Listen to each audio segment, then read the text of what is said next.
Hi, this is Sarit Switzer, and welcome to the It Is Taught podcast, a podcast devoted to the teachings of Rabbi Shner Zalman of Liadi as recorded in his most famous work, the Tanya.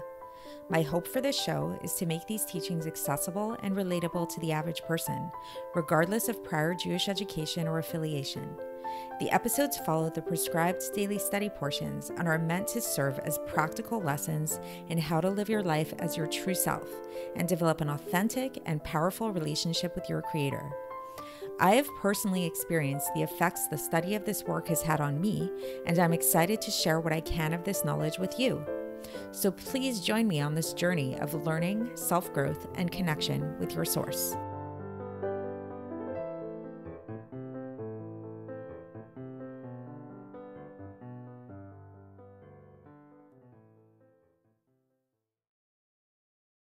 Hi, and welcome to the It Is Taught podcast. This is episode 705 for the 13th of Cheshvan in a regular year.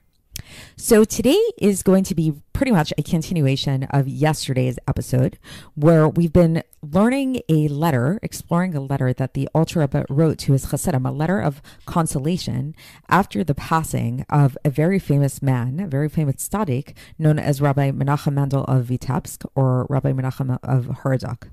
And the general kind of message from the letter is not so much specifically to this man, but in general about a tzaddik in general and the effects that a tzaddik has on the world after he passes away and how we should relate to a tzaddik in this sense.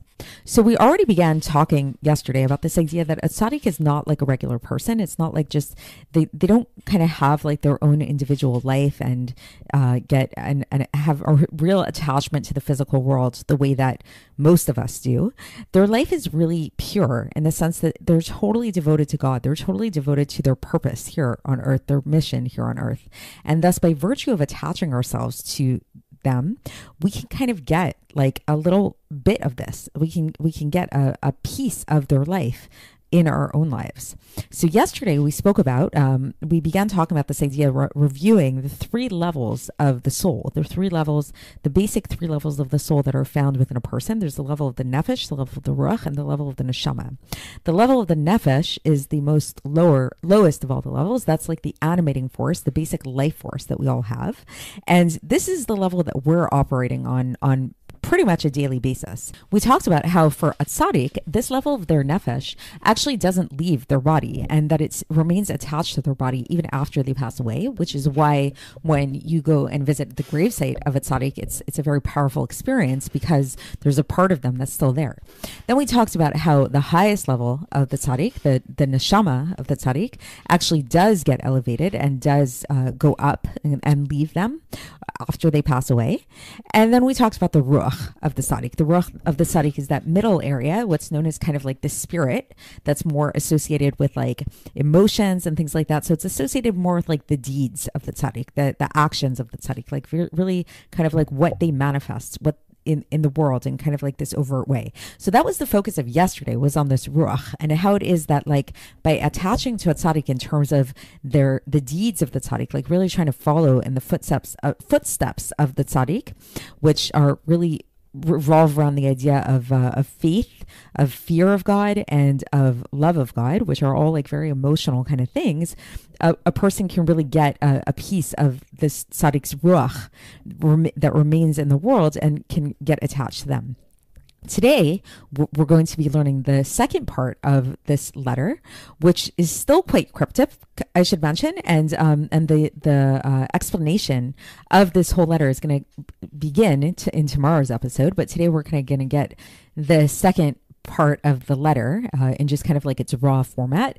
And what this second part of the letter deals with is this aspect of the neshama of the tzaddik. So and the effect that the neshama of the tzaddik has on the world and on his followers even after the tzaddik passes away. So as mentioned, this neshama of the tzaddik, which is the highest part of the tzaddik, that part does go up. It's not like the ruach and the nefesh, which stay down here to a certain extent. The neshama actually goes up. But in the neshama going up, what we will learn from here is we shouldn't think that this means that it just like leaves the world and disappears and like has no more impact at all, but rather it's to the contrary, the effects that the neshama has in going up is it actually can kind of like transcend the world, and it can thus cause so that the effects of the actions that are associated with the tzaddik actually can multiply and can kind of like exponentially grow, because it's like not bound to the physical limitations of the world anymore.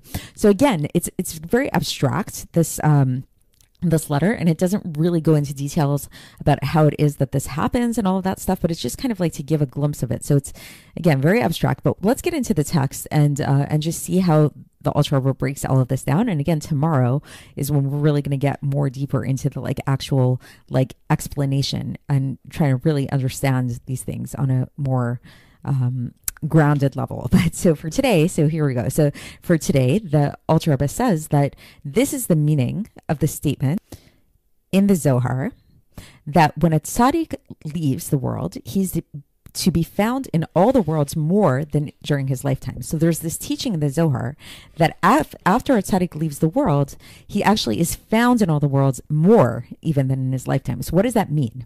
And the Alter Rebbe says that this isn't just even talking about a spiritual thing, but this is actually talking about even in the world of action, even in this world. So it's not just like that the tzaddik is found in all the spiritual worlds more so after he passes away, but even in this world, which to kind of describe this world, the Alter Rebbe brings a citation from Devarim, chapter 7, verse 11, Hayom lasotam, this day to do them. So the world of action, this world is the world of action.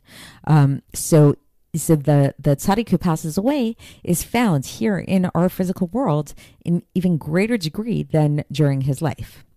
Why? Because the actions of the followers of this tzaddik continue to produce offshoots for many generations from the light implanted for the righteous in the field which God has blessed. So those are two poetic citations the Alter Rebbe brings. The first one is from Tehillim chapter 97 verse 11. Or zeroa latzadik, the light implanted for the righteous, and then Sadeh asher barcho Hashem.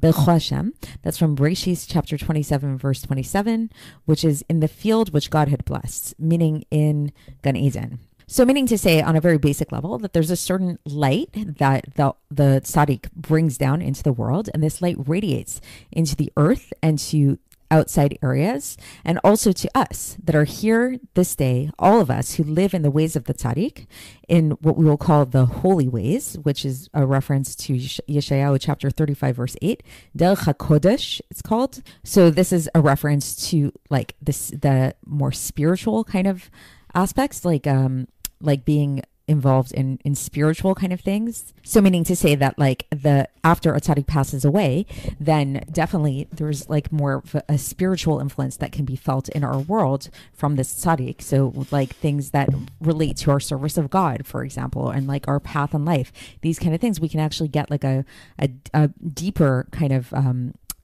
guidance from a tzaddik after they pass away in a way that might seem kind of like counterintuitive, but there is an idea there with that the tzaddik's influence is greater on a spiritual level after they pass away than before. And the Alter Rebbe goes on and he says that this is actually true even with worldly matters as well. It's not just limited to the spiritual realms, but also in worldly matters as well, as it says specifically in the Zohar that the tzaddikim shield the world, and after their death even more than during their life.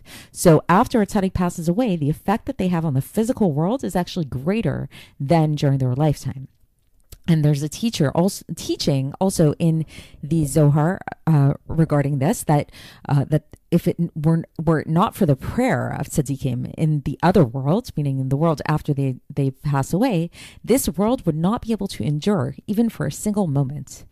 And so basically, so we don't realize basically the effects that the tzaddik has upon our world. It's really, really great, to the point that we're dependent, our world is dependent upon the prayers of the tzaddikim in the afterlife. And then the Alter Rebbe concludes and he says, whoever is closer to the abode of God through being close to the tzaddik during his lifetime has precedence in this blessing. So basically meaning to say that, like, while it's true that in general the tzaddik has an effect on the world, and both in a spiritual sense and also in a physical sense, really upon anybody, like it's not even whether they're aware of it or not, those people who attach themselves to the tzaddik during their life, they have precedence to this. So it's like you kind of get like first dibs on these blessings, on this effect that the tzaddik has in the world. So it's a good thing to be attached to the tzaddik is the basic idea. And then the Alter Rebbe says, now we're going to explain all of this. And that is to be continued. That's what we're going to talk about tomorrow. We're going to get into the explanation on this somewhat cryptic letter of consolation of the Alter Rebbe. So stay tuned and I will speak to you then. Thanks for listening to the It Is Taught podcast, hosted by Sarit Switzer. This podcast is dedicated in loving memory of my maternal grandfather, Avraham Yitzchak ben Binyamin HaKohen of blessed memory. Music by Shoshana. If you enjoyed this episode and would like to support the show, please share it with others and subscribe on YouTube, Apple iTunes, Spotify, or wherever you listen to podcasts. And make sure to leave us a 5-star review. To find out more about the It Is Taught project, including more information on my soon-to-be published book, please visit our website, itistaught.com. To catch the latest from me, follow me on Facebook, Instagram, and Twitter. Looking forward to speaking with you tomorrow, and until then, have a great day.